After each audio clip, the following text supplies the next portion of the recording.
Aldous Vane had worked the concierge desk at the Caldwell Meridian for 22 years, long enough to read a lobby the way a sailor reads weather. He could tell, from the moment a guest crossed the threshold, whether the evening would be quiet or complicated. He was rarely wrong. The man who walked in just after 4 o'clock on a Tuesday in November gave him nothing to read at first. That was the first thing Aldous noticed. No luggage trolley, no assistant trailing behind, no phone pressed to his ear. A single carry-on bag, dark charcoal, worn at the handle. A plain gray overcoat. He was perhaps 60, compact and unhurried, with the kind of face that had spent a long time learning not to show what it knew. He walked straight toward the front desk without looking at the chandelier, without pausing to admire the marble floor or the flower arrangements that cost more than most people's rent. He had been in rooms like this before, many of them. Aldous watched from across the lobby. The front desk that evening was staffed by the general manager himself, a man named Prescott who had transferred in from the group's downtown property 8 months earlier. Prescott was efficient, well-dressed, and possessed of a certainty about people that Aldous had come to recognize as a liability. He categorized guests the moment they appeared, sorted them into columns in his head, and served the columns rather than the people. It was a habit that the Meridian's long-time guests, the quiet ones, the ones who returned year after year and never needed to ask for anything twice, had learned to root around by asking for Aldous instead. The man in the gray overcoat did not know to do that.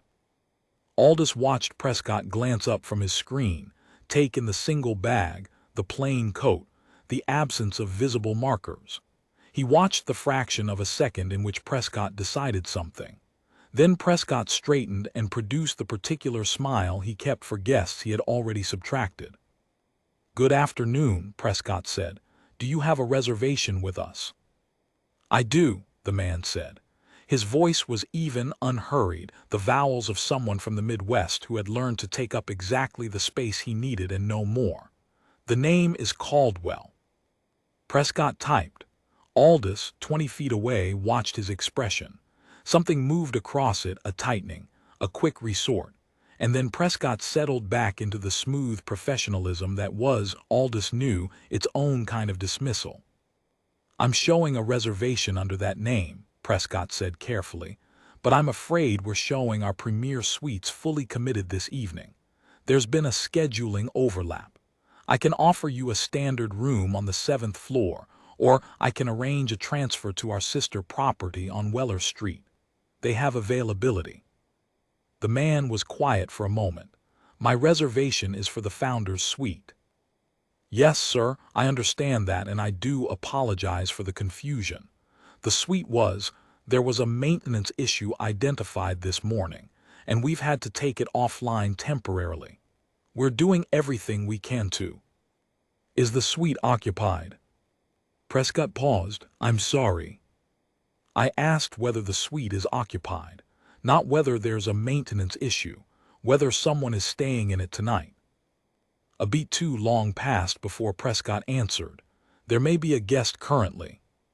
"So it isn't a maintenance issue." Prescott's smile held, but only just. "Sir, I assure you the Meridian values your patronage, and will do everything possible to make your stay comfortable in an alternative room. If you'd like, I can arrange a complimentary upgrade too." "I'd like you to tell me," the man said quietly, "who authorized the reallocation of a confirmed reservation in the founder's suite." Prescott blinked. The phrasing had landed somewhere uncomfortable. That would have been a decision made by our reservations team in consultation with. "With you?" "With several members of management, yes." The man nodded once, the way a person nods when they've heard exactly what they expected and find it neither surprising nor acceptable. He did not raise his voice. He did not lean across the counter. He set his carry-on bag down beside his right foot, reached into the inside pocket of his overcoat and produced a phone. He did not dial.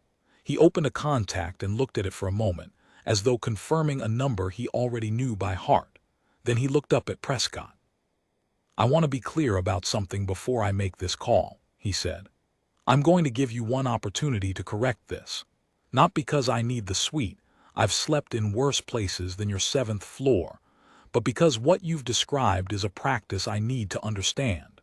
You've given a confirmed reservation to a different guest, invented a maintenance issue to cover it, and offered a downgrade as if it were a courtesy. I'd like to know if that's a decision you made, or a decision that was made above you." Prescott's professional composure, Aldous would later think, was genuinely impressive. It held for almost 4 full seconds. Then it cracked, just slightly at the edges, the way old plaster cracks before it gives. "Sir, I'm the general manager of this property, and I can assure you—" "I know who you are," the man said. "I'm asking whether you know who I am." There was a silence in the lobby, then that Aldous had not heard before in 22 years. The kind of silence that happens when a room realizes it has been watching something other than what it thought. The man dialed. It rang twice. Then a voice on the other end said, "Mr. Caldwell, what can I do for you?" "Patricia," the man said, "I'm standing at the front desk of the Meridian. I have a confirmed reservation for the Founder's Suite. The general manager has informed me the suite is unavailable due to a maintenance issue. Can you tell me whether there is a maintenance issue logged against that room today?" A pause, then Patricia's voice, careful and clear. "No, Mr. Caldwell, there is no maintenance issue logged. The suite is showing occupied, checked in at 2:15 this afternoon." "Thank you," he said. "I'll need you to connect me to the board operations line." "Of course, one moment." Prescott had gone the color of old paper. His hands were flat on the desk now, very still, the way hands go still when the body understands something the mind is still refusing. There were 4 other guests in the lobby at that moment. A couple near the fireplace who had stopped their conversation. A woman at the sitting area by the window who had lowered her magazine without quite realizing she'd done it. A young man in a suit near the elevator bank who was watching with his hand still raised for the button he hadn't pressed. None of them made a sound. The lobby itself seemed to have drawn a breath and held it, waiting to see what kind of place it actually was. Aldous walked across the lobby, not quickly. He had not decided to walk, he simply found himself moving, the way you move when you understand that a situation has passed beyond the decorative and entered the actual. He reached the desk and stood a respectful half-step to the side, not intervening, only present. The woman by the window turned a page she hadn't read. The couple by the fireplace resumed speaking quietly. The young man pressed the elevator button. The lobby exhaled. The man, Caldwell, glanced at him without expression. Then he spoke into the phone for 30 seconds, quietly, to someone on the board line. He confirmed his location. He confirmed the name of the property. He confirmed the name of the general manager. He said 3 sentences that Aldous would spend the rest of his career thinking about, because they contained not a single raised syllable, not a single word of anger, and yet every one of them landed with the weight of a closed door. "I want this documented. I want to know who was given the room, and on what basis the confirmed reservation was reallocated. And I want a review of check-in practices at this property completed by end of business Friday." He ended the call and put the phone away. Prescott said, "Mr. Caldwell, I have to apologize if I had known." "That's precisely the problem," Caldwell said, and for the first time there was something in his voice that was not patience or evenness. It was not anger. It was something quieter and more durable than anger. The question of who a guest is should not determine whether they are treated according to the reservation they hold. The reservation is the commitment. The name on it is the person. That is the entire basis of what we do. He picked up his carry-on bag. "I'll take the room on the 7th floor tonight. Please have housekeeping prepare it." He looked at Aldous then, directly, and something in that look, steady, without theater, made Aldous stand a little straighter.